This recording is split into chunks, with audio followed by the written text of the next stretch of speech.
Hey, John. Hey, happy Friday, everyone. Looks like we time travel again.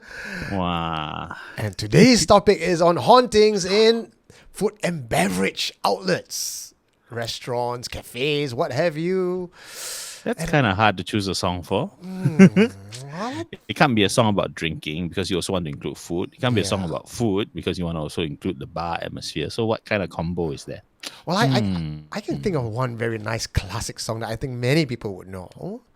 And Okay, this like one what? has the voice of the very young Barry Manilow, which I think you kind of Again, embody that. because I'm so suave, is it? Or Ah. because I'm so old? There'll be a little bit of both. But there's one particular Okay. verse that I think you will love very much. Okay. In the towards the end of the song. Yep. Okay. Okay, this one you take it and I will back you up. I'll Okay, be you be the dancing girl. Okay, yeah. Shake your maracas. all right, take it away. All right, this is the Copacabana. Her name was Lola. She was a showgirl. But that was 30 years ago when they used to have a show. Now it's a disco, but not for Lola. Still in the dress she used to wear, faded feathers in her hair. She sits there so refined and drinks herself half blind. She lost her youth and she lost her Tony. Now she's lost her mind at the Copa Copacabana, Cabana. the hottest spot north of Havana. Yeah. At the Copacabana. Cabana. Music and passion were always the fashion at the Copa. She lost her love. Copacabana. She lost her love. Don't fall in love. Copacabana.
Is anyone here?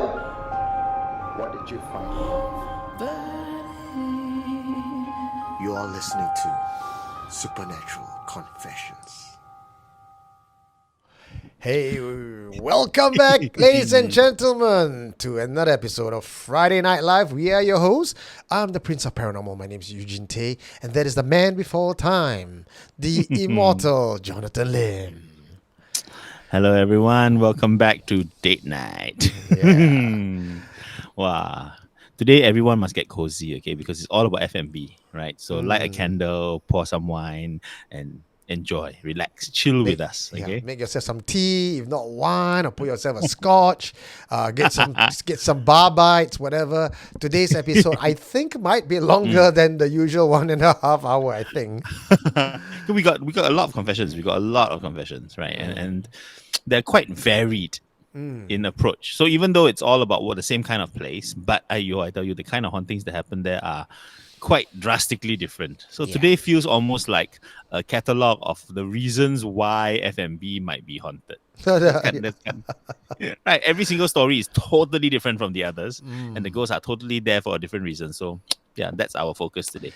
Yeah, because I mean the truth is most stories about F&B that comes in revolve around something that moves, something that they hear, turn on, turn off, maybe even a shadow, and that's it. That's pretty much it. Yeah. And I think I've got enough stories from Boon Lay to Pasir Ris, even to Sentosa, talk about Sembawang and all. Almost a lot of these F&B places have very similar tropes. And if it's not a poltergeist activity, then we get jealous rivals who plant curses on each other. So it's kind of classic like that. There are certain classic things, and nothing horribly unexpected, but very, very, very familiar hauntings, which is kind of nice. It's kind of nice. Yeah, it's homely hauntings. I like that. I mean, I Yeah. suppose if there was a restaurant at all with a very keras haunting, it probably make headline news, mainstream news. And it will no longer be a restaurant. It'll be shut down and it will have disappeared, right? You know, I think these are all hauntings that people have survived and people actually continue living with. You know, because the thing about F&B is it's a place of business. Yeah. Right. So at the end of the day, life goes on. Right. Singapore's very practical. You haunt a place of business, never mind. The business must go on. Yeah. Like, we need to pay bills. You haunt all you want. Just don't disturb my Yeah. money, you can already. Correct, right? Nobody's paid enough to freak out about it, right? Everyone just carry on, you know? And I think it's okay, the spirit world has been quite cooperative. We don't hear a lot about businesses completely shutting down, customers fleeing in terror. No. It's just little things that people can overlook, Oh, also, I think we forget to mention this, but if some of you are typing to us hello and all that, hello to you guys as well. John and I can't see it because we are recording this on Wednesday night. Yes. So we have time travel again. So if you haven't figured this out, it's pre-recorded, guys. I'm so sorry. So don't think that we are being Tao or anything, okay? Yeah. I should Maybe we are trying to be like FMB lah. So we're trying to be that asshole waiter that refuses to look your way, ignore you. Yeah. No, we wish we could be there. We wish we could be there. We're not there, unfortunately. Right. But hello, everybody. I should have started with that first before going on. Only that to for all I know, you guys how come I donating now? I got all the color boxes. This guy's never read my message. Sorry, we can't. Please keep all the activity going. I think the community is very vibrant and you're able to amuse yourselves with us. Right? Yeah. Someone please be in charge of guessing all the dad jokes that come from. Yeah. Right? Because I mean the community is one of the reasons why it's fun to be here. So it's kind of weird doing it on a Wednesday night where it's just the two of us. Yeah. Without all of you there. But we'll try to imagine some of the things that you're saying. Yeah. That's true, John. I think what you said just took the words right out of my mouth. We know our community members so well that we kind of know who will type what, who will come in when, and somewhere along the way there'll be a late comer say, sorry, I'm late. So I'm visualizing all that. All that happening. Hello from Toronto. Hello from Florida. Then we're going to ask Shall we just pretend that there's a chat going on? Yeah. Thank you for that new super chat. Oh, beautiful. Thank you. Are you watching from Sembawang as well? How are you doing over there? So please be welcoming to each other, right? Someone do our job for us for tonight, right? Welcome all the newcomers. Welcome those who are listening in at strange times from overseas as well. Hi, all of you. All right. And of course, people to thank. Yes. And we cannot do this show week after week, month after month. These are our very strong supporters, and they are our Patreons. Dang, dang, dang. Ooh, Patrons we have Joel Go, Deborah Confield, Chucking To, Linda Hayden, LEX, Jess Neo, Jerryfish, Bibit Teo, Tay Hak Wee, 2 Cents, Giant Saritzu, TTB, Jujube, Jume, Davindes, Gary Fu, Isaac Lam, Martin Felani, Don Xie, Ed A, Yao Siu, J, Karina, Yanni, Guyver, Chang Lek Hale, Lek Kek, Shi Kai Chong, T. Amelia, Savitan, Kevin C, Yumi, W. K, Snoopy 8, DN, Iwan Kwa, Julia, Ismail, Queen Wolf. You know this Guyver Chang, right? He used to be Guyver. Then he went to change on his Patreon. Guyver Chang Lek Kek. Well done. Okay, come on. Lengthen your names, everybody. Okay, and let's make it 4 columns. Then Eugene will turn blue. Okay. Restless Souls, we have Si Chieto, Grace Chai, Candy Chia, Ron K, Jack Ong, Nicholas Pua, Burke, Rachel Y, Lachmi, Julian Teo, David Kalines, Kabilan, Koshkar, Derek Lim, Khan, Stella Chan, Shalin N, Gabriel Kant, Ken Lim, Jenia, Lin Tan. And of course, we have our sentient Patreons. Woo, new name here today. We have holding at the number, or this top 10, never move on, no? Holding on to their spot. Very good. Elaine Chua, Tunku Alsatian, Emco Grim, ZP, Matt Queen, Lai Lim Tek Chuan, Elvin Sensei, VL, Casey Chan, Alexa O, Janice Ang, Jacqueline N, Yong Kwan Yu, Han J, Jawin, Dato Easy, Starving Jack, Hot Water Bottle, Sharon Ng, Eric Lin Si Swan, Edwin Lee, Hanafia, Michael Koo, Safwan Zainal, ZD, SD Lin, Elvin Lim. Shh. Also, just want to give a quick shout out to Yong Kwan Yu, who is right now in Egypt. Oh, He's going there on a spiritual journey, and he has a link that if any of you, of course, he's our Patreon and also our featured confessor, and if any of you would like to follow Kuan Yu on his trip, albeit live stream and from the comfort of your home, he is offering you guys a chance to follow him, and I believe there is an Indiegogo page where you can make a small donation of any amount, I think, and then you can watch his private live stream. But for the rest of us who, wondering if we could do something with Kuan Yu, the answer is yes. I am attempting. I'm not sure how the connection is going to be on his side out there in the desert. We're going to try to do a live stream where he is going into the pyramid. Nice. But his night time, he's going to wee hours like 3-4 a.m. Oh, okay. Is our 9 a.m. Singapore, 10 a.m. So you'll be tuning in the morning. Okay. Yeah, but you can watch back at night, watch playback at night. Yeah. I'll watch the playback, thanks. Yes. I don't quite know how it's going to turn out. It's our very first time, but I want to go and see the pyramids lah. I'm thinking they'll be very dark at 3 a.m. in the morning. So unless he's bringing a lot of light. Possibly. Yeah, he got some new gear for this, like low lights and no light stuff. And wow. all. Okay. Wow, interesting. I've not been to Egypt in so long, John. I think it's since the mid 2000s. That was when I last went to Egypt. I've not been there since they built the pyramids. Yeah. I kind of figured. Wow. So, he's like Jonathan Ramses the Limb. Who's your mommy? All right, let's get down to business, ladies and gentlemen. Today we have, we'll start off with our very first confession. This one is from Rahim. Again, I believe like Hanjay has also sent in a confession that we read out on Tuesday, and other similar confessions that came into Supernatural Confessions over the last 5 years. But this seems to be the latest that we have. The location of the food area is in the west side of Singapore. Okay. Yeah. And I think there's quite a bit to be discussed after you read the confession. I say this is definitely a Southeast Asian special, right? Only in Southeast Asia you hear about this kind of story a lot. I don't think you hear about them so much in the West. It's something we like to do to each other. I think if I remember correctly, I watched a recent Indonesian show. I can't remember the title of two sisters. They run a nasi padang shop, right? Yeah. And then people will walk past outside. They'll see like the place is closed, it's dirty, but then you're inside like fresh food. What show is that? And they're waiting for customers. Correct. Yeah. Then I remember in one particular scene, it was full of customers. But okay, no spoiler there. So it's easy for you guys to guess what we're talking about. We are talking about a stall that has kena black magic. Right. Okay. Take it away. Confession by Rahim.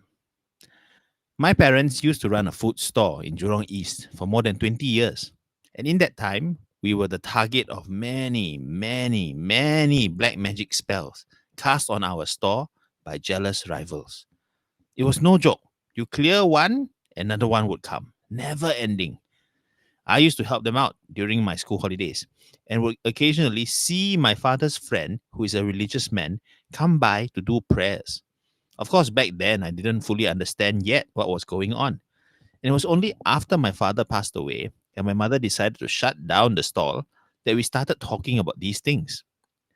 This was what my mother had encountered.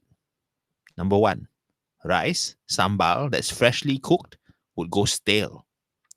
Two, people, even regulars, would see our shop as closed and empty, even though we were all inside.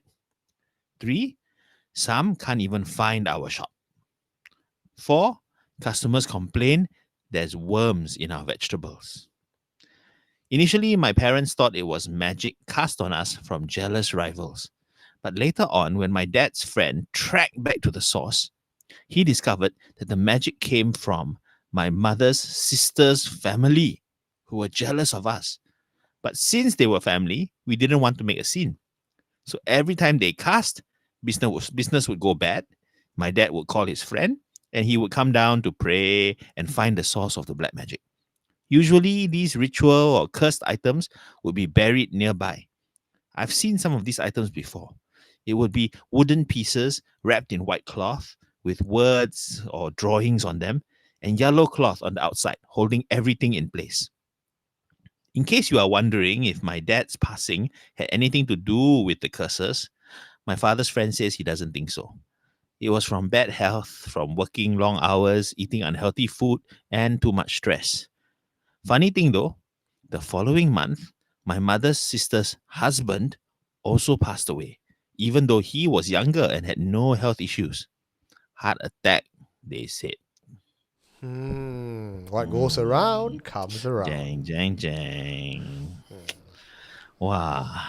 I mean, the symptoms of this kind of curse are quite familiar, right? And very much like that film we talked about, right? Food going stale, although it's freshly cooked. People who are somehow blinded from seeing the shop. Or even, but quite interesting, they couldn't even find the shop. That's one level up. One level up from seeing the shop closed, you know? And then, of course, seeing rotten food or seeing contaminated food, you know? Quite classic, quite classic. You know, the missing shop trope, right? As impossible as it is, there have been numerous confessions that came in citing similar, if not exact, same description. And I think the very first confession of that nature came in long time ago. And this one I remember clearly because it was really spooky. It was one of those early days, 2019, when we started this kind of podcast. This house called for McDonald's delivery. Okay. The house, if I'm not wrong, was in town, somewhere behind the Istana, that private house area. Okay. Right? No wonder cursed. Behind Plaza Sing, that zone lah. Okay, you sure it was not the Istana itself? No. Okay. Right. So they were on the top floor penthouse. So very easy to find. You will go to the lift and then come out. Then you have to walk down the corridor and then go up the stairs. You cannot miss it. It's like there's only one. So they ordered the McDonald's, and then like for hours the McDonald's never come. Then they keep calling, and then they said, "No, we sent a guy to deliver. They cannot find a place." So McDonald's sent back. Sent. I think this was not during the years of the Grab app yet. It was you got to phone. It was the okay. Wow. Okay. Phone delivery. You know that they will come down. So you don't get to track, right? And yes. Second guy would come down and also complain, cannot find a house. Okay. Until the guy waited downstairs, called back HQ. HQ called them, and they said, "I will come down and pick up." When they come down and pick up, they says, it's just in front of the lift. You walk straight. There's a gate. You press the doorbell. That's my house. He says, Oh, no, it was just an empty wall. I swear it's a dead end. wow. So they went up again, and With the delivery man with the delivery guy, and Ah. he was genuinely shocked that he saw it. that he can now after she pointed out, he can see. Previously, it was just a white wall, and I mean he has no reason to lie. He just wants to deliver in GTFO, right? He's not going to wait around. So that was actually the first case of it. It's not even a shop, it's a house. Obviously cursed by the previous delivery man who did not get a tip. May you never receive delivery again. Curse you. That would be quite a potent curse to cast on someone. May all Deliveroo all cannot find you. Very sad leh. If it's during COVID, you will starve to death lor. Cannot pin location, goes to your neighbor's house or something. Yeah. Wow. Ghost cover eye become ghost cover map. New one, upgrade. Wow. I mean, it's quite. It seems to be almost miraculous, right? You know that I thought that when the guy went up, the delivery guy went up with the owner, I thought they would actually still be unable to see it. That would be so cool. Well, one cannot see, then one can just walk through the wall. Then the owner keep going on. Why are you walking through the door? Are you a ghost? You're walking to a wall. You know. Wow. I mean, No, but usually the glamour, I call it the glamour, like the magic, Yeah. right? Will fall when you are aware or when it's pointed to your attention. yeah. Then you can see. Oh, When you figure it out lah. Yeah. Wow, quite interesting. I would actually like to be on the not the receiving end, but the experiencing end of something like this. This is a low-key haunting I would like to enjoy. Just the idea that, I couldn't see it, leh. And the next day, it's there all along. But John, your chi, your young chi and your lineage is too strong. Cannot one. Ayo, Nothing can touch you already. no fun. Okay, for you, right? I will reenact. We pretend. Okay, I'll put the white cloth. Then okay. Then John's going out. Now you can remove the papan. Then John is there. Like you have the feel of it. This is also a very good gotcha prank that you can play on people. Yeah. It's like you imagine you create like some like soya bean stall or something, right? But everything in front is removable lah. Right? There underneath is another set. It's like coffin stall or something. Kim chua stall. Then you just trick the person to go around the corner, then quickly remove. I think this would be a very elaborate and cool prank, which we can do. Let's go and find some grant or something. We pitch this as a reality show prank. Gotcha grant. Bring back gotcha. Now hosted by us. Oh no, planting ideas. Okay. And then those same people will write in and give confession. Then we were like sninger, like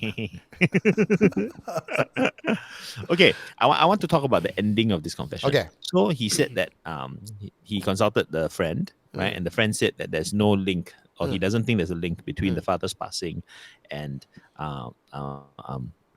the curse, right? But I'm thinking there must be a link simply because the stress that would have affected his health and led to the late nights and bad diet and all that. How much of the stress was coming from the fact that you are being targeted repeatedly by a very unpleasant enemy? So although not directly magic targeting Yeah. you, but the effects of the magic affects the quality of your life. Yeah, and I think that would have been part of the plan all along. Not just to cause small disruptions in business, but to cause a disruption in health. Make them completely quit or make them be unable to run their business comfortably because they're just too stressed out, right? So they're playing the long game lah. But why? It's not like even the sister's family is running a restaurant or F&B that you need. Yeah, to I'm compete curious again. why the jealousy, right? Is it just a jealousy because they're on their side, they are not so happy in life, not so happy in family, and are jealous of that, or was it a business jealousy? I think it's one of those that people just cannot be happy that somebody else in the family is more successful than them. That's very spiteful. In that case, then I would like to imagine that there was karma in the end, and or was it the price that you pay? After you use the coupon so many times, right? Finally, when something has been achieved on that side, time to pay back. Claim Claim, yes. Correct. Oh. Time to claim, right? It could Your be a target fine gone. print that they didn't know, no? So they know like Mm, suka just okay, I pay a small sum for the black magic bomo to cast, right? But yep. he didn't read the fine print. Yeah. I mean, I would imagine that casting again and again and again, it's really how shall we say, the cost would have increased exponentially, right? Because you are being very relentless and very harsh, right? And I would also imagine that it will be a harder spell to cast each time round. I don't know. I don't know exactly how these things work, but I assume it takes a little bit more effort, each time round. No, like, You I know, think I just kind of think like this. Oh, the items missing. Okay, I'll top up, I'll remake, put inside again. you don't think that they achieve gradual immunity? Is like I got booster already. I don't think so. I'll Nah. kind of think like the bomo has like 10 pieces of this all prepared, just ready to Ah, just okay. So preset lah, preset. Everything yeah, just go. yeah. Okay. Fair enough. Because it could have been any shop, right? It could have been anyone. So it's not like I need to use my blood to power up this, and then after the target has been met. Like say for example, if the family that was affected had perhaps gone to another bomo to do a bomo to bomo fight, then maybe I would say there's some form of escalation. Okay. But this one they just go, again clear lah, just burn and throw away. Then that side have to restart. So all the effort is on the other end to keep casting. Yes, that's true. That's true. This family So quite as long as zen, you are, huh? as long as you're very good at hide and seek and you know where to dig, can already lah. Right. Wow. But I do like this. I mean, on the surface, like my first thought is, hey, why you just roll over and play it? You know who's casting. Why are you not even talking about this? Is there something deeper that ran in the family that you are pious to even open mouth to say? Or maybe you feel you deserve it in some way. Like what's holding I'm you back wondering. Yeah. from So confronting them?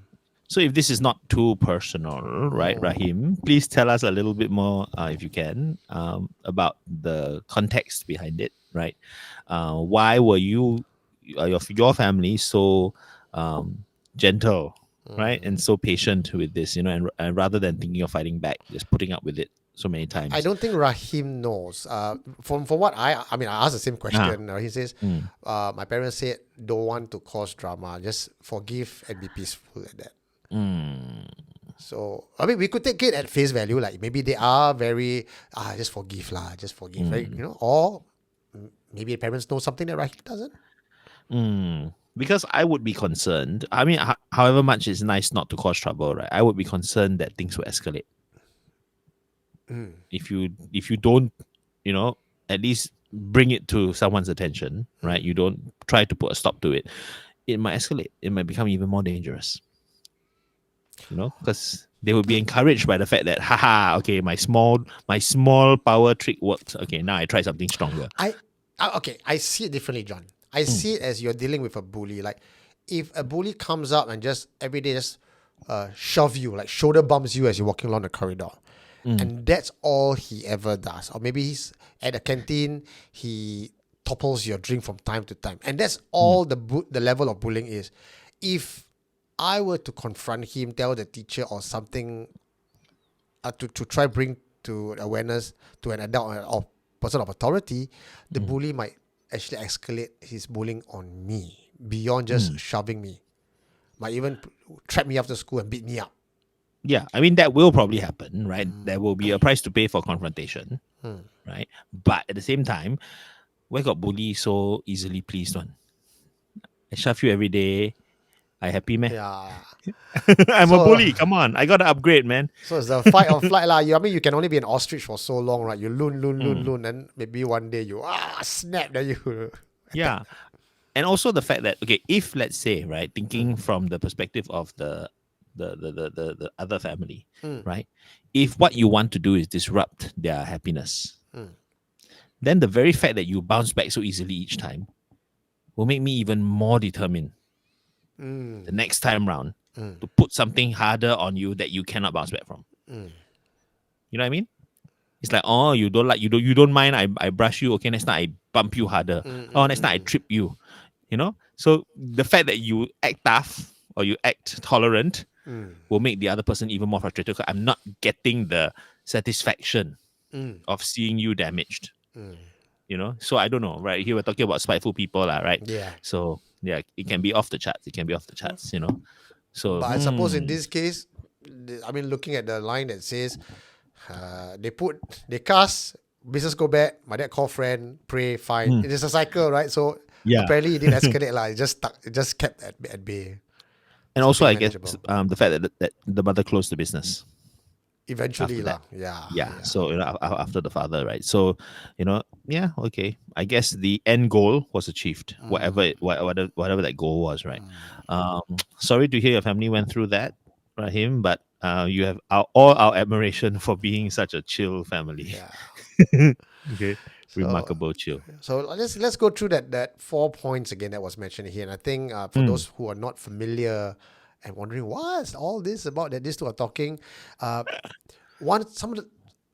this lists out some of the signs that for a business that has been targeted by black magic. So if you're out there and you're unfamiliar with all this and you wonder, hey, how come my shop things always go bad?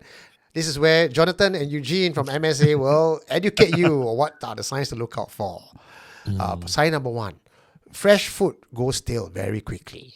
If you're not sure and you want to detect in your area whether that's you have been targeted by black magic or not, I will go get a kaffir lime, the wrinkled one. I'll cut half. I may even put some turmeric powder on it, and I put it in certain parts of my shop or my home. And if the lime rots, I'm talking about turn black and leaking out ooze, you are targeted by black magic. And if that happens and you need help, call 94594931. I cannot cleanse for you, but I can put you in touch with people who may help you. If you are Malay, I can try to find the right ustad. Depending on your preference, you let me know. Okay. I only don't have Christian pastor or father to come and cleanse for you. Oh, okay. This one is a very culturally specific thing now. Also, Yeah. I don't think I don't think within the Christian community this kind of thing happens a lot. Yeah, I But don't think so. Not at all. because it's about the type of magic and who it's used on. Cannot anyhow cross one. Cannot borrow other people's magic. Okay, you have to use the magic appropriate to the community. Yeah. Because I do believe that belief is a very major part of this magic. Right? Yeah. Okay. Anyway, on with the list. Next one. They find that your shops are closed. You find that business is bad. Lunchtime. How come everyone's just walking past your shop, not even coming in? Then the only kind of order you get is people who just grab order because they don't get to see your shop. Right? No, and then on the Grab app, cannot see your name. They want the high level. Magic course, has must not gone upgrade. to technology side yet. Must upgrade. Okay, you possess the app. Okay. And then, like we mentioned just now, can't even find a place because it just becomes a wall, for example. That's even higher level. Yeah. And then having maggots or worms in your food. And then you clean your shop. Then people come and say, "Why your food so dirty?" Then from your A grade become a C grade. Yeah. So these are all signs. It should be a new grade for kena curse. S. Spiritual attack grade. Or maybe that's what the C means, curse. Oh no. No, my shop is not dirty. My shop is just curse. Why no mention of cockroaches in the shop? Don't you think that would be a very, very significant symptom? I am so glad that I have not seen a magic that can send cockroach your way. They send moth, they send palacid, they send snake, they send scorpion, not cockroach. Cockroach is not part of the black magic itinerary. It'll be too keras already, too keras. Yeah. Okay, so now you all know. Now you all know. Those who are running F&B outlets, okay, these are the signs to look out for. Okay, All right. and if it happens to you, let us know. We would love to track your process. Okay, the next one is kind of short, but it's also, I think it hits the spot nicely for us. Okay, a bit of background for this. It's at a bistro, right? F&B. Yeah, this took place at the bistro. Confessor, his name is Nas. Okay. I heard you were asking for F&B story, Eugene. I got one for you, a short one. I work behind the bar at a bistro and the place is quite haunted. I was told it was haunted by the ghost of one of the bartenders who died at work. He was in the store taking something when something heavy fell on him, crushing him. He died on the spot, and his ghost has been there ever since. The ghost would only come active after 7 p.m. Taps would turn on by itself, and items in the store would move on its own. For example, I would go in and place some items on the shelf, but when I come back later, the item that I placed on the shelf would be on the floor. And it's not like the box toppled off the shelf either. It would be just placed upright on the floor. Strange things like this would happen. Cannot explain. We asked the owner to bring in someone or allow us to bring someone down who can help with the spirit to move on. But unfortunately, the owner's religious belief is quite restrictive lah. So we are not allowed to do it. Poor Babak, still there. I'm wondering whether he is helping or hindering or just restless. He's like, no lah, wrong shelf. Try again. Oh, You don't know? put the heavy item that way it fall on you. Then he's like, putting it down See, like you know, that. is he protecting you, right? Workplace safety, or or maybe he's just OCD, right? This is not how I used to do it, right? Possessive, right? Possessive, or is he being a nuisance? John, that's the worst kind of ghost to have in your F&B shop. The OCD ghost. OCD ghost. The straw not put properly. Why the fork like that? All must turn up face to the right direction. But if they also then do arrange it for you, then fine lah. Let it go ahead lah. Yeah, if they arrange Go for you, ahead it's lah, fine. If not, they just, I don't like it. Topple. Correct, right? So OCD ghost cannot topple, cannot be poltergeist one. Poltergeist is always messy. Okay, there's no neat poltergeist. Okay, so there should be a different version, the altergeist, right? Who just puts everything back. So all you need to do is make sure that your house is haunted by one of each. One side topple, the other one arrange back nicely. Win. So you go to the 师傅 say 可能茅山师傅啊 he 铃师傅我要请一只鬼来我的家什么鬼我要那个 OCD 鬼 I want the OCD ghost to come my house. Then you say every day I'll start mopping around. 哎呀岂有此理为什么 so dirty Then he clean for Yeah, you. see? Who needs a Roomba? It will be called a hantu Roomba. Okay, we have called hantu Roomba. Hey, that It could be goes a new around. merch idea for us. We take the Roomba, then we infuse it with an OCD ghost. Can. Then at night you turn on by some walk around. Yeah lah. It'll be about.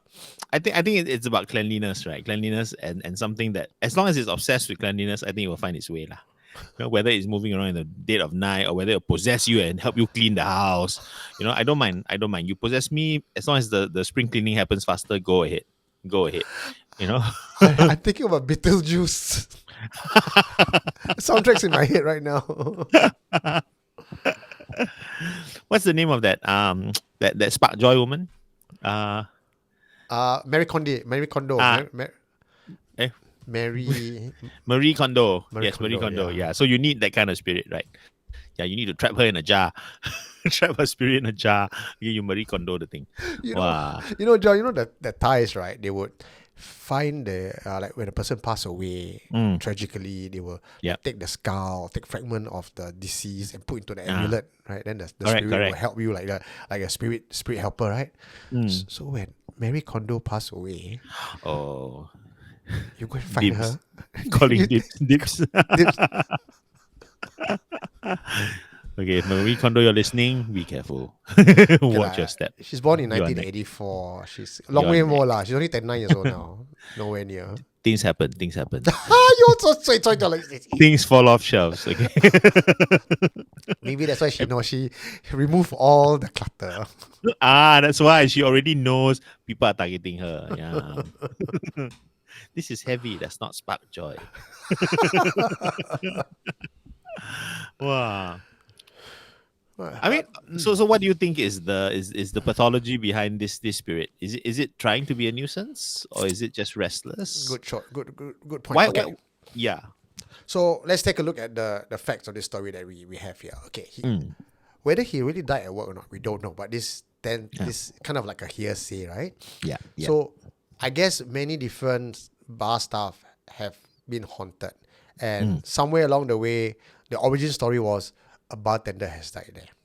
Maybe it has, but chances are, I'm guessing, having heard so many stories, such stories tend to be fabricated.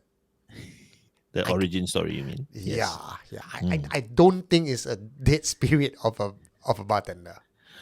I'm just thinking in terms of practicalities, right? Yeah.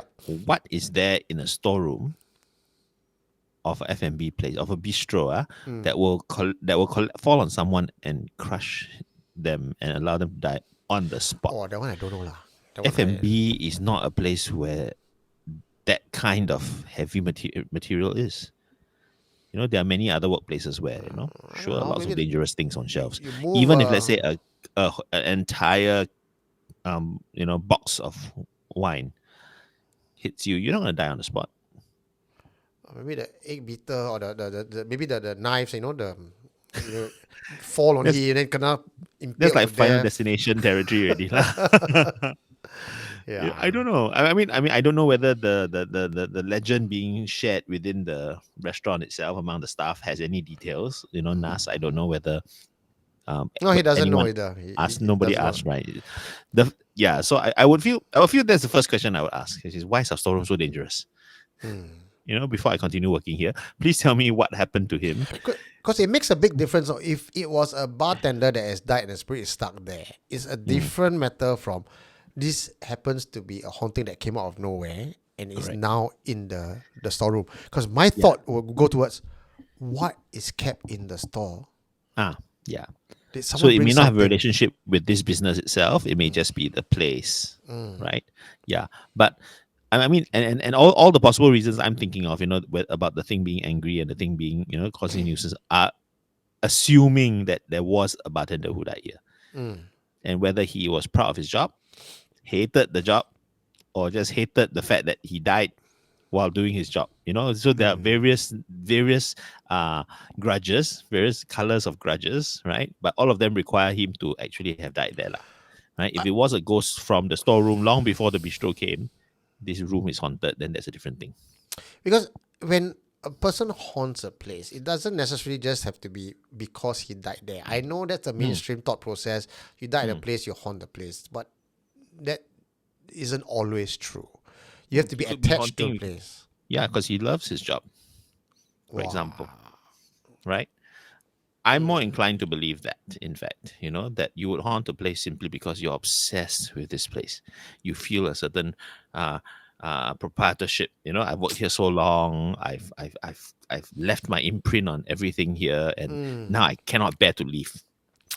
I cannot bear to watch these young waiters spoiling my bistro. That kind of thing. John, this reminds me of that other confession. This one was security guard confession from last year. I believe, if my memory serves me right, this was 111 Somerset. It was a confession by someone in management. There was a maintenance room where the maintenance Yes, guy I remember this. passed away. He didn't even pass away Yes. inside. He passed away at home, right? Yes. But yet his spirit was seen in the maintenance room moving things. Like, if you move his stuff, right, he'll be very angry. Yes. Remember that one? Correct. Yeah. This So there's a lot of sounds like pride and ownership, because he's not moving things to cause trouble, in a sense, right? He's moving. Taps will turn on by itself. I don't know about that. Okay. Maybe just letting the beer run a little bit, so that Or maybe I he's don't just know. trying to attract attention, trying to ask for help, Oh. trying to show that I'm here. I know no one can see me, but I'm here. Like what's that guy from Ghost? Kurt Russell, is it? Who did Patrick Swayze. Patrick Swayze? Yes. He would topple things just to get attention from Demi Moore. Yeah, Demi- maybe trying to become noticed, trying to pass on a message, maybe. Interesting. Has anyone tried to communicate, Nas? That would be interesting. Yeah, but also the last part is unfortunate, where the owner doesn't believe or doesn't allow the Yeah. prayer to take place. This is interesting because I don't think it's a matter of the person's religion. Because most religions have an allowance for these kind of occurrences. Right? Most religions do. And they would internally, within that religion, have solutions.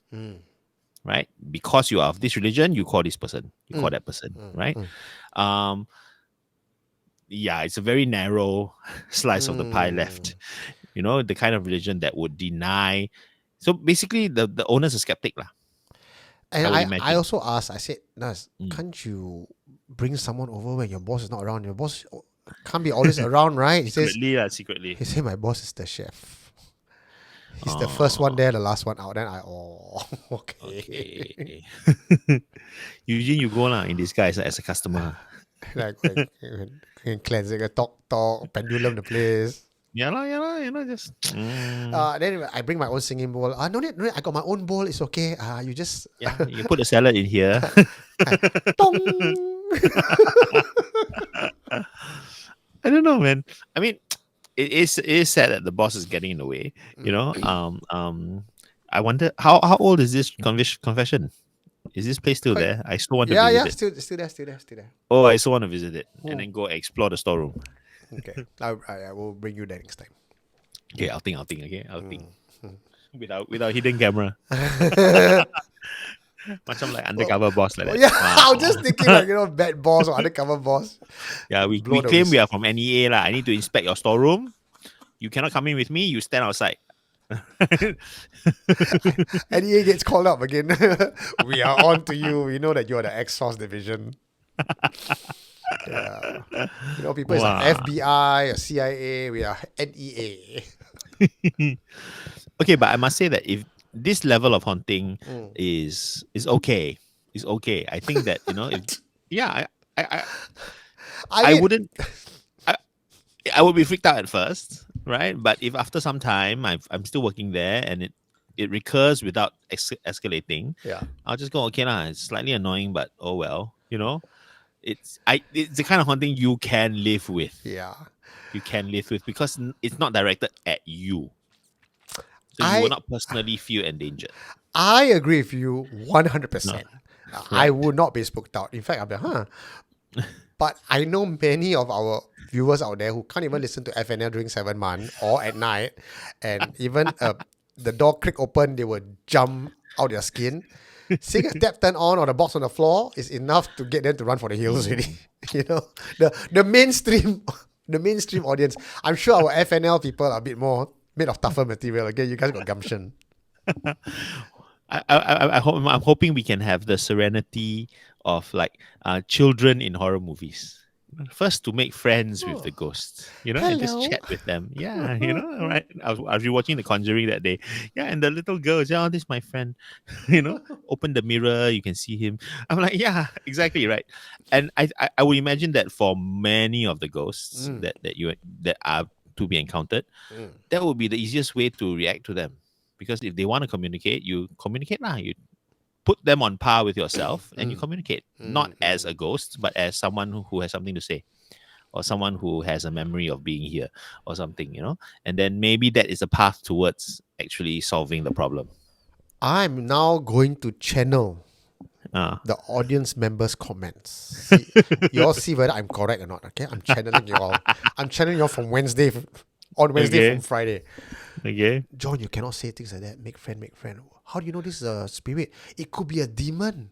Then you're making friends with demon and you're empowering them. John, cannot. I can imagine Daphne saying this already. Okay, that is a valid warning. That is absolutely true. Okay, that's why I did say it must be over time. If you are able to cope with the fact that nothing's escalating, right? That this is the limit of the ghost's routine. Right, then that's probably what kind of ghost you're dealing with, lah. Right, if it's if it's a demon and all the demon is doing is moving things off the shelf, then I don't think it's a demon you need to worry about.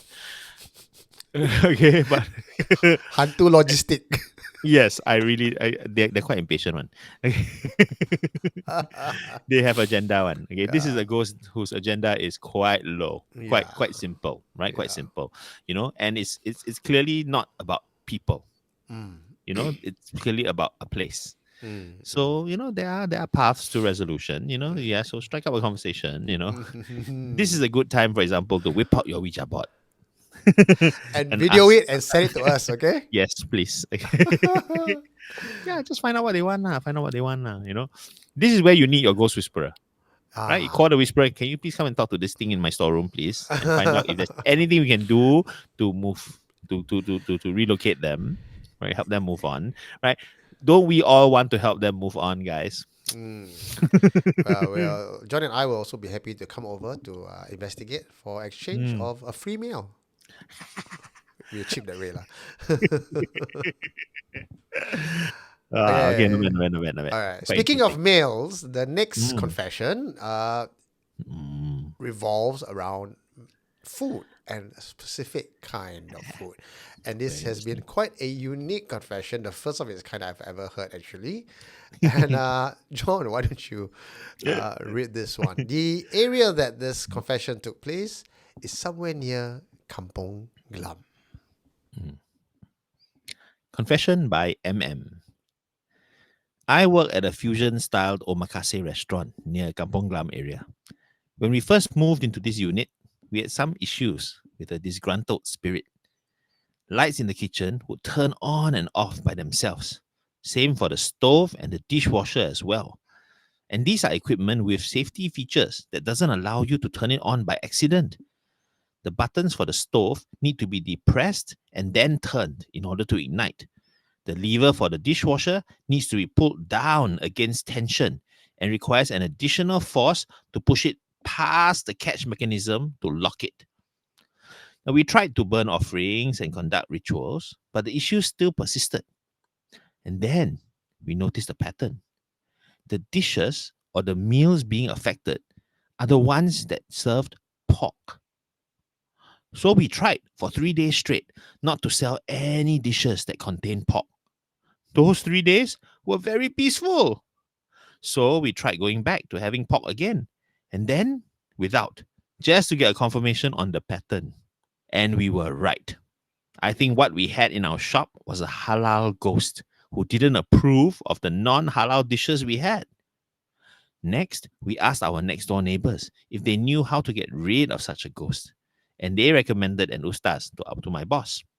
The ustaz came in, prayed for the spirit, and informed it that its previous masters, who had invited it here, had already moved on. This unit now belongs to others. At first, the spirit was very upset and didn't want to leave. And I think the ustaz threatened it in a stern voice that he wasn't going to ask twice. First time, it was merely a formality. I'm not sure what transpired after because I was called to do other things. But when I returned, we were told by our bosses that it's all been taken care of. Halal ghosts. Halal ghosts. Wow. Quite interesting, huh? That it targeted only those dishes. All the more right now, I want to create that compendium of ghosts that has been featured on Supernatural Confessions. Because under H, there's a new entry now called the Halal Ghost. It's called Hantu Halal lah. Hantu Halal. Yeah, Hantu Galal, yeah, Hantu Halal. I wonder whether somewhere in the mists of Malay law, there is an ancient spirit that was halal. It doesn't sound like an unreasonable or a ludicrous thing. I can easily imagine. I mean, considering that, for example, early Kampong law had a spirit called Hantu Islam, Oh, which yes. only haunted people on Fridays if you are not in the mosque. So it had a specific timetable, right? And if you ponteng, it will come for you. The rest of the week is chill. And, I question the Hantu Islam. Is it really a Hantu or just a cautionary tale that parents use on kids? Correct, right? So I wonder whether the Hantu Halal could be part of that. And then kena manifested by the thousands of parents who have conjured it into being. I don't know how to say, right? Wow. Okay. So under the Hantu Halal, you have the also refer to Hantu Islam. line Yes, below. correct. It's the friend. Yeah. Hantupedia. Oh shit, we should create this. Hantupedia. Wow, quite interesting. I would love to know what form it takes. Okay, but this is assuming we're thinking in a yokai kind of in a yokai way lah. Okay, we're thinking a specific type of ghost that does a specific kind of thing, right? But if you take a different approach, then it is just a person, the ghost of a person who was extremely devout, right? No. And probably a bit grumpy too, right? So not a species of hantu, but a particular individual, right? Hard to say. So, John, because we are talking about this now, it just brought back memory to another location across this, like a street, a couple of streets across from this restaurant. Okay. It's I think I can mention the hotel name because the bar is no longer Okay. All right. there. Sultan Hotel. Okay. On top used to have a jazz bar. I'm talking about Okay. this many years ago. This is predates SC. Okay. Wow. Okay. Pre-COVID. Pre-COVID, pre-SC. I was, how old was I? I think even pre Melissa, pre my personal experience. Pre-book. Okay. Pre-book, yeah. Yeah. Wow. Okay. So I think Sultan was just renovated, and I was there. I was going for jazz bars and everything, and on the rooftop there is a bar, and in that bar on the walls are like spears and shields. Right. And the bartender told me, and because I go there often enough to make friends, they said, yes, at night when they close, this place is guarded by spirits. Oh. Yeah. And there are other spirits in the hotel itself that were against this spirit. So there was like factions around the hotel. Fighting. Because some spirits do not approve of the bar being there because that place is supposed to be pure. They were serving alcohol, not It's pure. right next to the istana, the old istana. Right. The hotel is. You're talking about the. I mean, the hotel faces Sultan the Hotel, main right? faces the main road lah. So Correct. But the istana, back of it is correct. close And enough lah. Close then, enough. Then there's a Islamic school by the side as well. Correct. Yeah. So- There's a madrasah just there. Yeah. So it's And- kind of close enough to sacred territory that So- would be considered. Okay. So I asked, how did this happen? It says before they put the spear and the shield, the spirits were affecting business.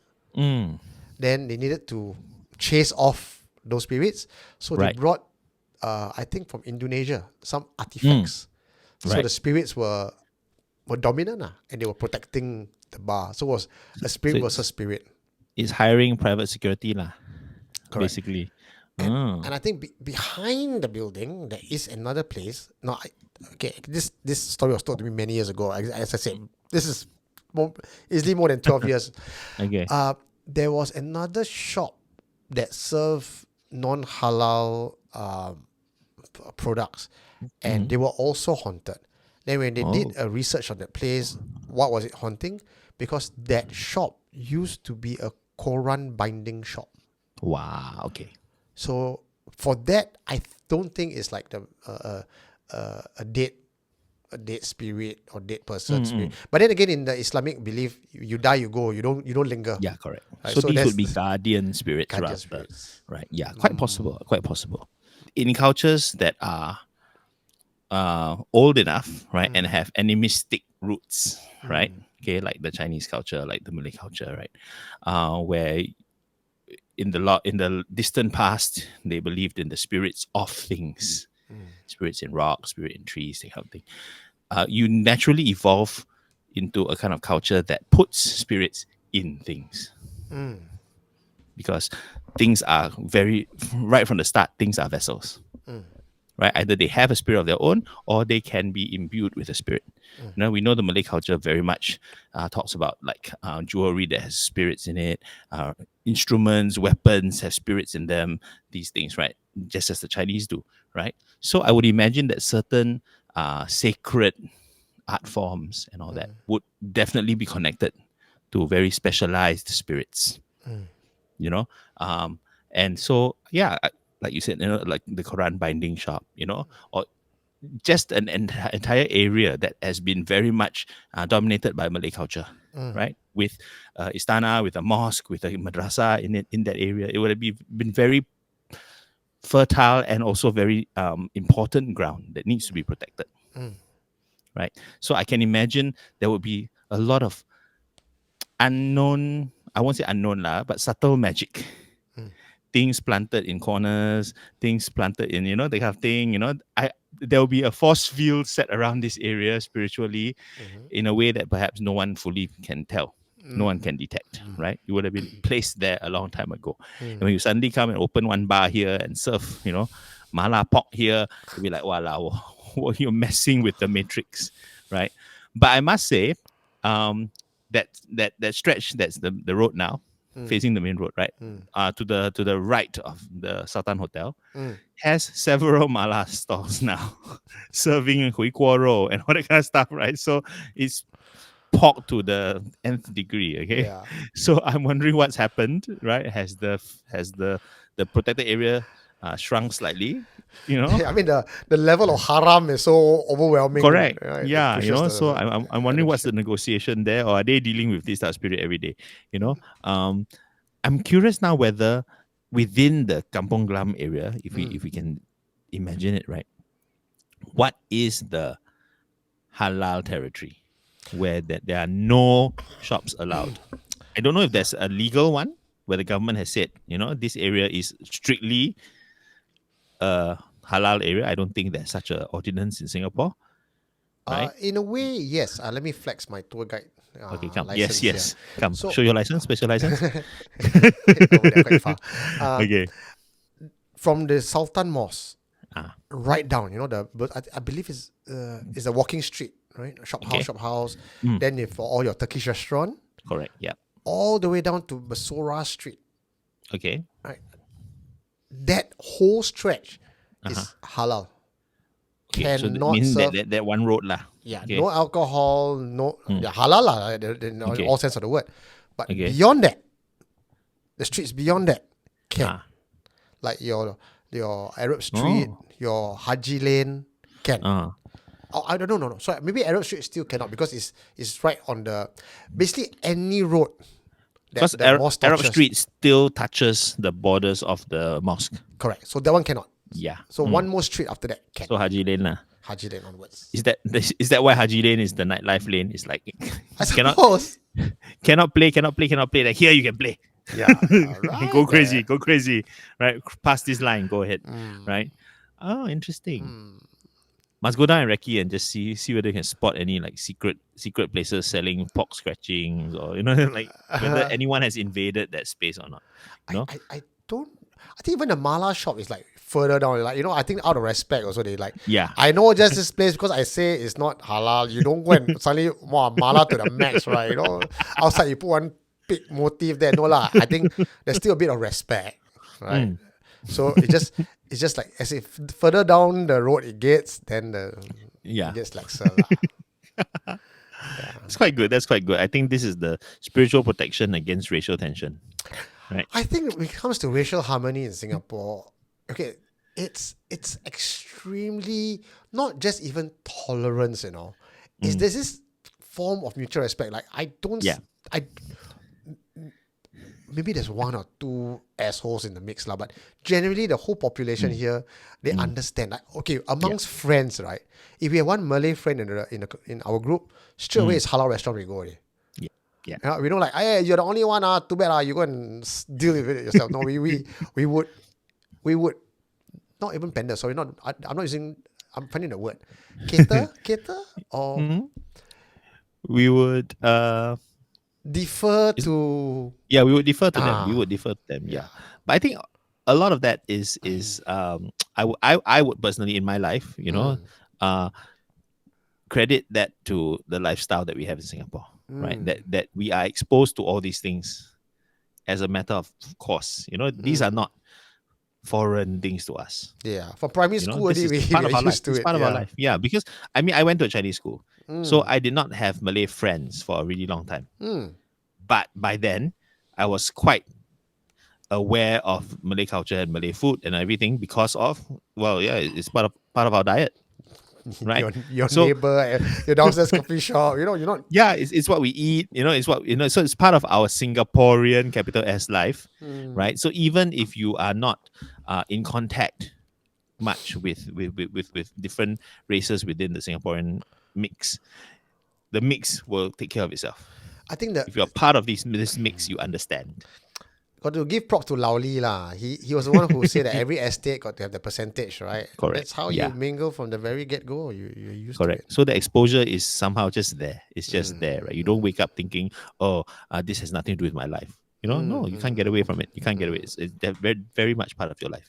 So it's easier that way, lah. It's easier. Otherwise, on the spiritual realm, there will be a lot of fighting. Also, all these mala spirits fighting with the halal, with the hantu halal, all cannot. Hantu Sambal versus Hantu Mala. Yeah, cannot. Very dangerous. Very Yeah, dangerous. so to conclude this story, I know what spirit, or at least I think the spirit that we are dealing with Mm. Got new name. is a jinn. Oh, that's a very powerful spirit. Minor jinn, maybe. Okay, a jinlet. Jinglet. Jinlet. You know what else it could be? What? I think I've told you this story before. Right? What? This is a story about Dato' Kong. Oh. Right? This person, right, was walking along a main road. Okay, was it near KL? Near KL, right? He was visiting his friend, and he was just walking along, and then he spotted someone who, in his mind, looked like the Dato', the way that he's portrayed in the statues, right? The yellow sarong, white shirt, and then the white songkok. Songkok. Yeah. So he was kind of amused, lah. It's like Dato' cosplay, right? So that was the thought. That was the thought that crossed his mind. It's like, that guy looks like a Dato', right? And then he walked past the guy, and as he passed the guy, he threw up. Oh. What did he throw up? The big tua pao, the pork pao that he just had for lunch. And then he realized, I think that was a Dato'. Well, it's not a cosplayer. Not a cosplayer, because the sheer proximity of the pork offended him, and he reacted. So I've been very struck by this story, because I'm imagining that Dato' go walking down the street, everyone's throwing up pork. Yeah. So there's this zone of, No, but is your friend Chinese or your friend is Malay? Chinese. Oh, Malaysian Chinese. Yeah. Okay. So because it's talking about a level of sensitivity, lah. Yeah. Right? If it's a Dato', then he's taking no nonsense. Mm. Don't care who you are, no pork in my presence. Okay lah. I know, because Right? I thought it was like a Malay boy who ate pork or did something haram. Then he was purged. That one would lah. be the punishment would be much worse. Oh, okay. Would be much worse already. Oh, that leads me to ask. Okay, so I'm assuming that MM who shared this story is not Malay, right? No. So this is an omakase restaurant, so it's a Japanese restaurant? Or Fusion. Japanese fusion restaurant. Okay. Singaporean. Right. Yeah. So okay.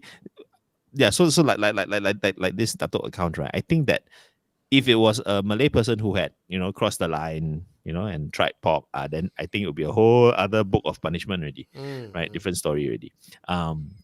But yeah, I believe that if it's a powerful and prestigious enough spirit, the presence of pork would offend. So this ghost that's haunting this place is either one, very obsessive, or two, very powerful. One or the other. Not a jinlet. Not a jinlet. I changed my verdict. I think it would be a proper jinn who is otherwise chill, but no pork. Don't test me. That kind of thing, right? Or just an ordinary hantu that is super, super obsessed. OCD about pork. Okay. Okay. Good. I think we covered this quite a bit. Now we got two more confessions to go, ladies and gentlemen. Nice. All right. So is this my turn now or yours? Yes, it's your turn. My turn. turn. I like this one. This confession is by Shell. Shell is, she was one of our featured confessor, the one with the mom and the sister together. And this was something that she sent in just a few days ago. I used to work at a cafe in Park Mall years ago. Sunday evenings being the quietest time of the week. We would only have 3 staff working in the closing shift. One in charge of the kitchen, another the sandwich prep area, and one the drinks. One particular Sunday, I was tasked to be the barrister for the closing shift. Since there were only 3 of us left working after 6 p.m., it meant that we had to multitask. That is, taking customers' orders, preparing them, and then bringing it to their table. It was almost an hour to closing time. Both my colleagues were in the kitchen cleaning up after preparing for the next day. I decided to start cleaning up the bar as well so that we could close up fast. I quickly looked around the cafe to see if there were any new customers but there weren't any. So I took the opportunity to clear up as much as I could. While I had my back turned to the dining area, I heard a lady say, "Hello." The first thought that came to my head was, "Walao eh, almost closing time already. Coffee machine also wash." I turned around with a forced smile on my face and said, "Yes, ma'am," but I didn't see anyone. Puzzled, I stepped out of the bar area to check if perhaps the lady was behind the coffee machine, but there was no one. I thought it was a little weird, but didn't think much about it and carried on cleaning up. As soon as I started, I heard, "Hello?" in the same lady's voice. This time, I immediately turned around and stepped out of my area again to look around the cafe. But the cafe was empty. I checked the corridor and the alfresco dining area. The only person I saw was seated at a furthest table from the entrance of the cafe. He had already been there for quite some time. I went over to check if he needed anything, but he didn't. I walked back thinking it was probably my colleague playing a prank on me, even though I knew the voice did not come from the kitchen. I walked back into the cafe and into the kitchen to tell my colleagues, who were busy cleaning, to stop playing. Both of them looked at me, confused. After explaining to them what had happened, they assured me that they were too busy in the kitchen to play such pranks. We went back to cleaning up and closing without any incident. Hello?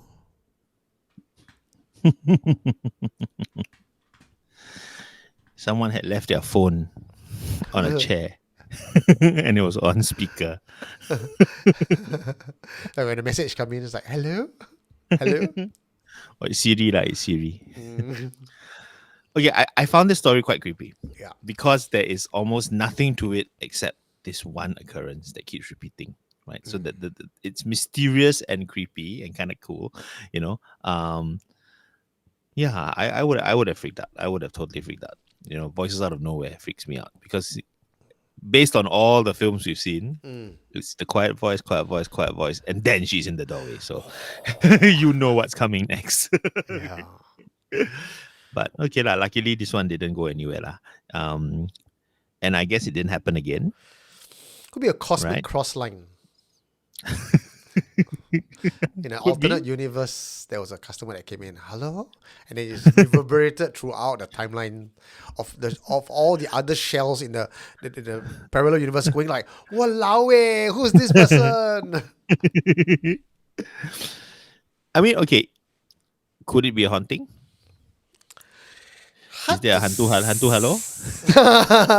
No, but it's hard to say because it only happened once. It wasn't like a recurring thing where the place is haunted and then other colleagues also heard. Then, okay, I'm going to channel my inner ET. Could she be tired? Because she had a whole day of work, she's cleaning, so she was exhausted and her mind plays tricks on her. Right? Easiest way to debunk things, right? That's what some people would say. It happened again and again, and she was able to analyze it in her head and try to think of alternatives. So I feel it's not that she's in a fugue state or anything. You know, I feel that she's and three times is a lot. You know, I'm wondering whether it's a wandering spirit who just wants coffee. Option one, and forgot to turn on the "let people see you" button. The incognito mode. Yeah, then why is everyone ignoring me? Oh, I forgot. You know? Or like you said, cross the lines, right? Yeah, it's not a prankster. It's not, or even a ghostly prankster. You know, I don't know, man. I don't know. An I need to unknown kind of haunting because it's not demonic, not a jinn, possibly a wandering spirit, but then again, no exorcist, not poltergeist activity, Mm. no manifestation, just hello. Has Shell any past experience with spirits? Oh yeah, Shell's entire family is all very So sensitive to it's spirits. entirely possible there is a wandering spirit, and she's able to pick up lah. Mm. She's able to pick up, right? Um, yeah. Yeah, I think because Shell and the family all can see. So this, Mm. if this was the Park Mall cafe that they talked about years ago, maybe there was a younger version of Shell that haven't developed her abilities Fully yet. developed, yeah. So So she only could she only could hear. hear. Mm. And the person, the spirit was talking to her because he or she knew that Shell had potential to see her. So it's Right. not just the cafe is haunted. Shell is haunted by this Yes. thing. Like it could have happened anywhere. Yeah, correct. Ooh. Interesting. Yeah. In fact, I'm inclined to think that it was trying to communicate with her. Not as a waitress, but as Shell. So not trying to order coffee. Just hello, I've been watching you for I've been watching you for a few weeks. It And feels that way. Yeah. clearly This haunting you feels can see us, you can sense us. And now you must do our bidding. That kind of thing, right? Yeah. So I guess I would say good thing you didn't reply, just in case there was no conversation opened up. Right. So that's kind of good too, in case it was looking for you for a unpleasant purpose. But Shell did not follow the 4-step program. She did not ignore it. She went to search for it. Because she didn't know much. She thought it was a person. Yeah. Right? She didn't even overthink at this point in time. And it was only Yeah. 6 p.m., so quite bright. Yeah. You don't expect to be haunted on Sunday evening at 6 p.m. So this place has a cafe, has an outdoor bistro area. I think I know where it is, Do you mention the mall? Not yet. It's Park Mall. Okay. We were just there. We were were just just there. there today. Just few hours ago. Was it the same place? No, but Because Park Mall is so different now. Because at one point when we were drinking, it was quite hard to find the waiter. So we would have been going, hello? Maybe it was a cross with us. Shell heard us trying to call the waiter. Woman's voice there. Woman's voice. Okay, now we were a couple of glasses in, we were quite high already. We were trying to be gentle. Hello? But if Why I remember the- correctly, Is this ginger beer or just plain ginger ale? it's a terribly expensive ginger ale that did not have any ale in it. Yeah, so the signals were crossed. Well done. Debunked. Solved. Wow. It's supernatural, but not a hantu kind. It's a Yeah. cosmic cross line. Wow. But okay, like if it didn't recur, if Shell continued working there and the customer didn't come back, then okay lah. Yeah. It went next door lah. It moved on. Yeah. Wow. Okay.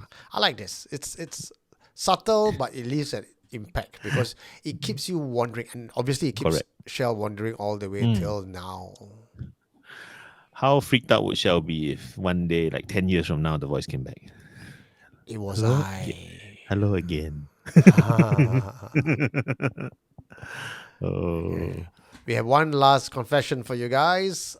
This one, I think, hits a nice sweet spot. Context. John and I actually were at this restaurant. Yes, just a couple of weeks ago. And it's a very unique restaurant. Definitely very striking, and I'm kind of haunted by memories of the restaurant because it's so vivid. If you go there, you will be amazed by it, And when I heard this story, when I read this confession, I'm like, okay, yeah, this is the kind of place that would totally be haunted like this. So it's perfect. There were I deliberately removed certain key clues about this place that would make the place very identifiable. But I think if you're on my Patreon or Sentient or Spirits, you would have seen photographs of John and I at this place, and you would have seen some of the artifacts at this place.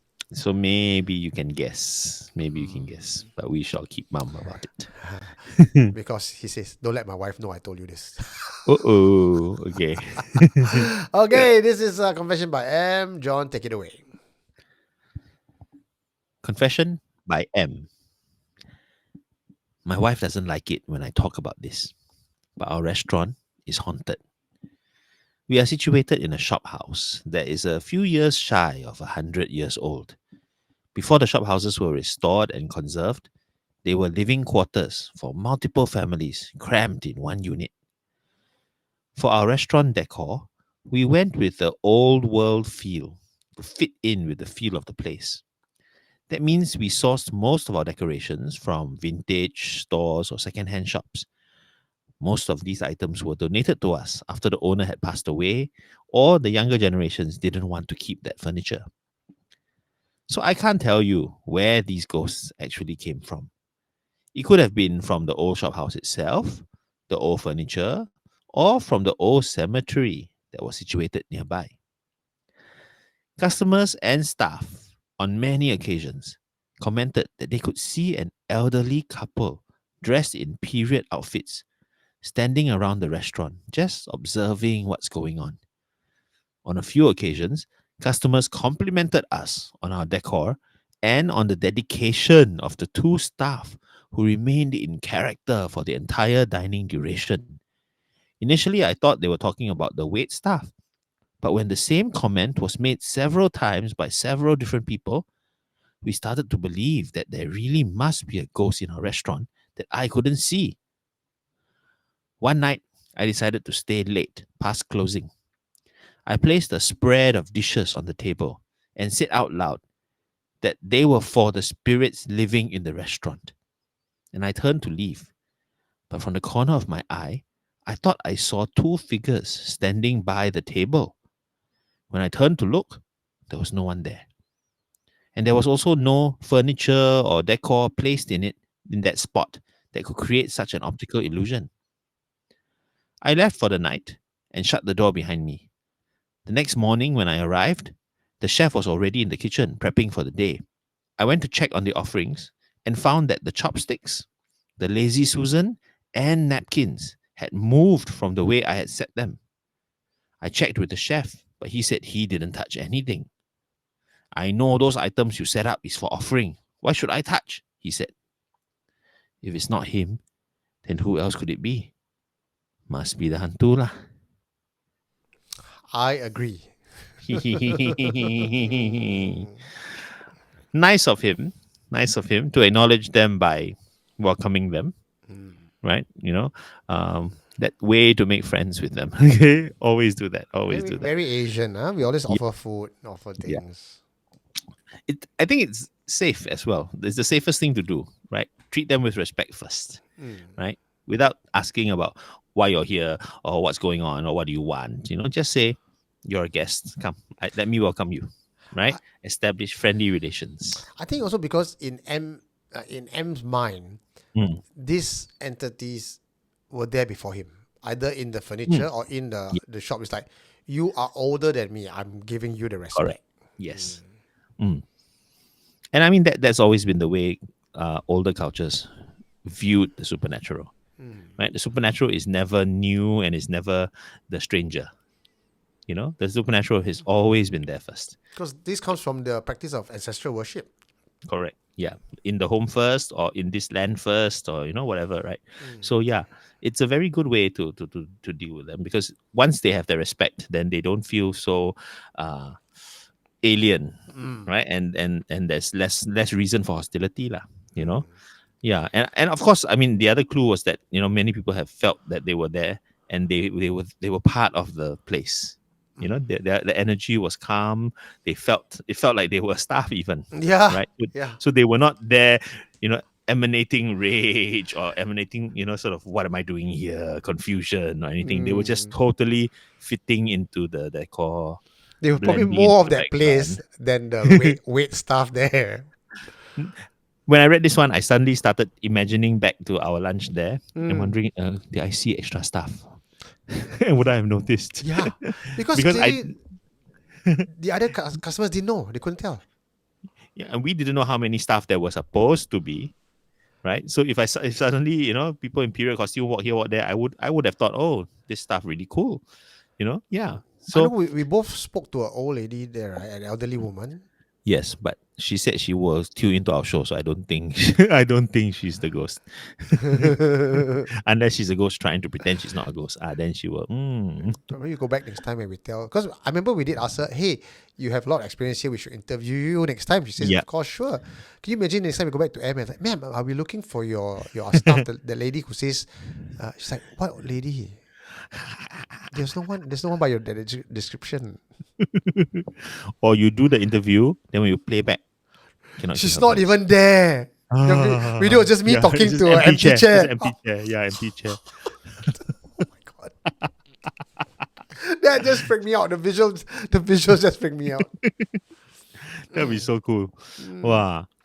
I mean, okay, so some of you, if you want to go and explore our social media, you can find out where it was. Okay, don't broadcast it, please. Okay, but do visit it because it has a wonderful atmosphere, and it is a place you would, if you were a ghost from that era or from that culture, you would feel unbelievably at home, lah. You Yeah. want to hang out there. You would want to hang out there, and this, in a sense, perhaps gives us a clue to one of the most simplistic and yet probably the most dominant sort of reasons for haunting to happen. That they're at home. They don't want to leave because this feels right. I fit into this place, and to go elsewhere, to go towards the light, whatever, everything else is scary. Everything else is scary, right? I don't want to risk. I want to stay in this room, in this rocking chair, and yeah, so it's not always that they have a significant agenda or they're against you, or no, it's just that this is their comfort zone. Right, you are uncomfortable, but it's their comfort zone, and it was their comfort zone first. Yeah. Right, so that is where the empathy comes in, lah. How do you chase someone out of their home? Maybe that's why business for that restaurant is doing very well, because you respect the spirits. The spirits bestow blessings upon you, good fortune, and soon, heng heng, huh? Yeah. I'm curious to ask whether M continues making these offerings. Has it become a ritual? No. Only once. Once, yeah. Yeah. Okay. I mean, Because they didn't eat lah. They just spin it around the lazy Susan. the food in that restaurant is very expensive. Even the ghost cannot. He was like, no, 7 months I didn't receive enough. Serve you one time, once a year only. That's it, maybe.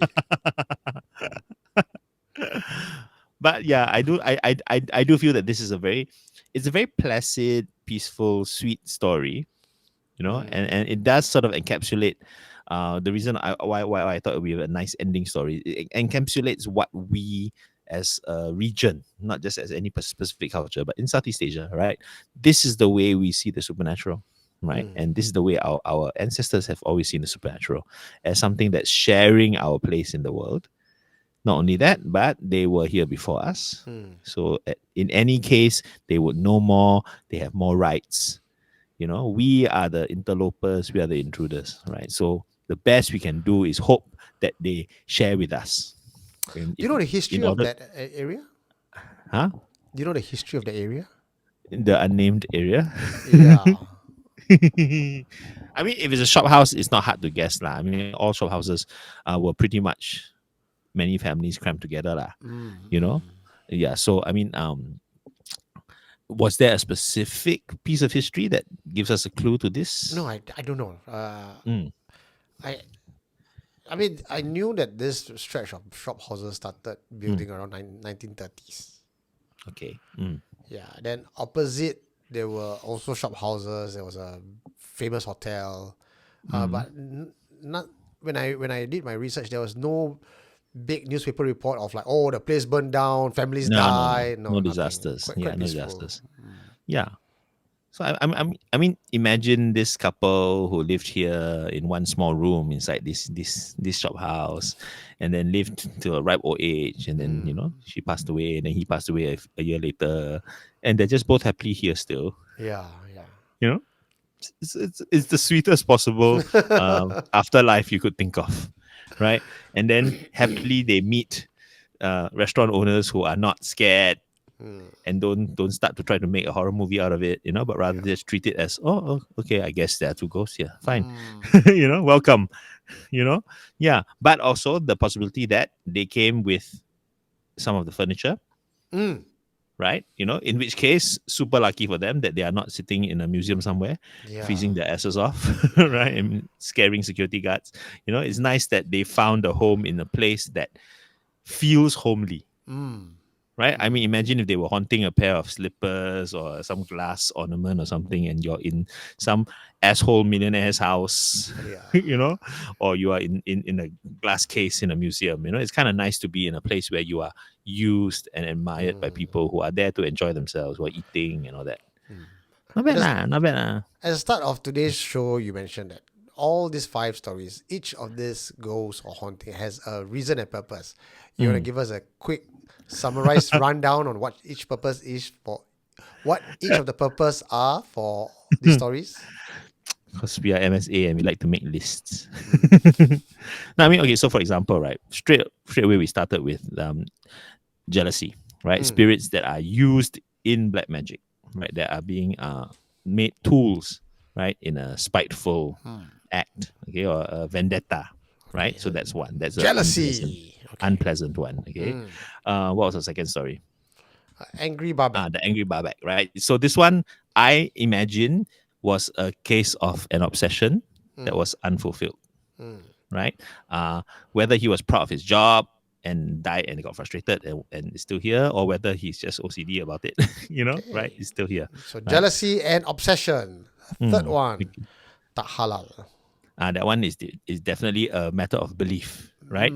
My very firm beliefs are offended by your new ways, right? So, fortunately, not violent about it, but clearly very strong, right? The hint cannot be ignored. Okay, yeah.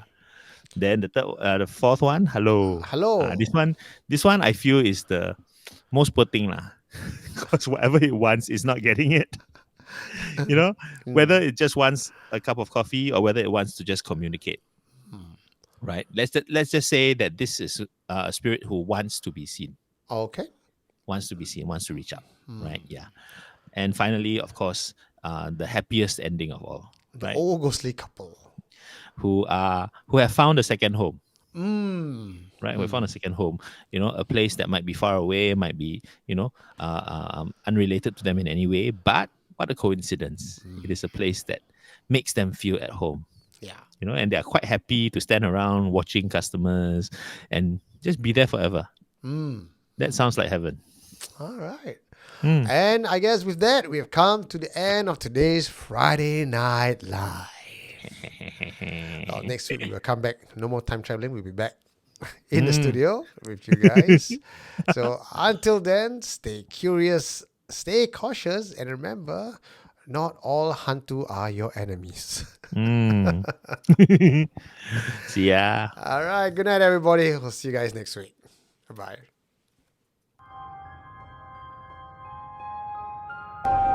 What did you find?